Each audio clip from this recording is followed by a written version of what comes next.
we know that you're probably not doing legal research for funsies, and that instead you have a client, boss, opposing counsel, or judge who is waiting on answers and information.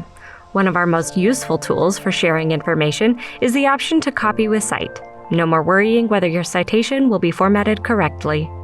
When you find something useful, highlight the relevant text and select whether you want the citation to appear according to the California style rules or the standard style rules, meaning the Blue Book or federal style. Click Copy, then simply paste into any document or email. The selected text and styled citation will appear. Note that for the citation to copy with the highlighted text, you must click Copy above your selected style. Using a keyboard shortcut to copy the text will only include the text and not the citation.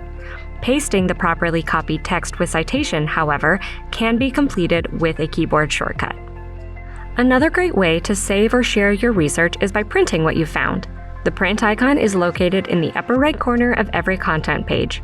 For secondary sources, it will give you the option to print the entire chapter you are currently viewing or to print a custom selection of that chapter. If you only need to print a subsection, take note of the needed section number or numbers before clicking the print icon. This way, you can easily find what you need among the custom selection list. Mark the checkbox next to the desired section or sections, then click Print. You'll be taken to your browser print window where you can adjust your computer and printer settings as needed. Utilize the bookmark features to organize your research and return to the content later.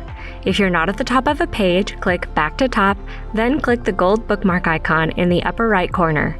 You can save your research in a pre-existing folder you've created, or you can create a new folder by clicking the drop-down menu and selecting Create New Folder.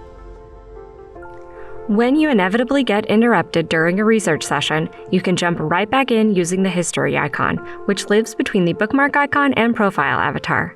This keeps track of your searches, documents, and browsing history, and goes back as far as you've been using our platform. Research is almost pointless if it can't be shared. We hope these tools make our content more shareable and therefore more useful.